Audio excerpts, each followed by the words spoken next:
आपको पहले गुरु के पास जाना पड़ेगा और शिव के बारे में ज्ञान लेना पड़ेगा। कैसे मंत्र जपा जाएगा, कैसे क्रियाएं की जाएंगी, क्या महादेव को चढ़ाया जाएगा, क्या मांगा जाएगा।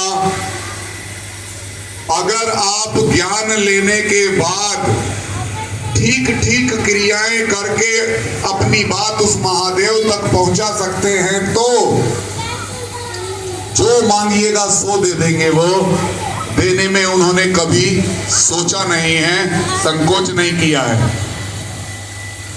लेकिन कहा जाता है कि दानी दान में विवेक नहीं रखता। आप लोगों के घर भिक्षुक आता है, आप नहीं देने की स्थिति में होते हैं, तब भी वो लाचारी में मांगता है, हे माई कुछ तो दे दो, बोलता है ना बड़ा गिड़गिड़ा करके। आप नहीं देने की स्थिति में होते हैं तब भी उसको आटा चावल या 2 रुपया 5 रुपया 10 रुपया जरूर कुछ ना कुछ देते हैं। लेकिन देते समय उसको ये समझाते हैं क्या कि ये आटा दाल चावल अपनी पत्नी को ले जाके देना, बच्चों को खाना बना के खिलाएगी, समझाते हैं आप। ये पैसा पत्नी को ले जाके देना, दारू मत पी लेना, समझाते हैं क्या? नहीं समझाते हैं आप भिक्षुक को दान देते हैं और सीधे अपने कमरे में घर में वापस चले जाते हैं। क्या क्यों? क्योंकि दानी का गुण नहीं है ज्ञान देना। दानी दान में विवेक नहीं रखता और बिना ज्ञान का दान आत्मघाती होता है। कैसे? जैसे रावण का हाल देखे आप, नहीं त्रिलोक की शक्ति तो मांग लिए, भस्मासुर का हाल देखे आप, बहुत सारे ऐसे उदाहरण हैं। हमेशा बिना ज्ञान के दान आत्मघाती ही हुआ है।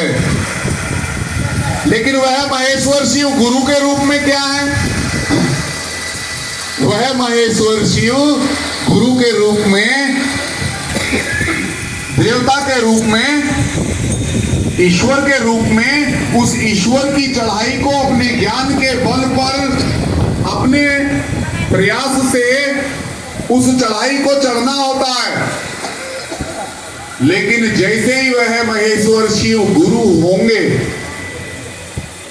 तो आपने देखा होगा कि जैसे ही कोई मास्टर बनता है, एक पढ़ा लिखा हुआ डिग्री प्राप्त व्यक्ति जैसे ही मास्टर बनता है, वह गुरु की कुर्सी पर बैठते ही ठीक नीचे उतर के आता है जहां से उसने शुरू किया था। काहे कि वो अपने स्तर से अगर पढ़ाने लगेगा बच्चे को तो बच्चे को अल्फा बीटा गामा समझ में नहीं आवेगा। उसको बच्चे के स्तर पे उतर के आना पड़ता है और बच्चे से कहता है बोलो बेटा आ अनार। लड़का नहीं बोलने की स्थिति में रहता है, छोटे बच्चों को हम लोग सिखाते हैं तो हम लोग बोलते हैं कुछ और वो बोलता है कुछ।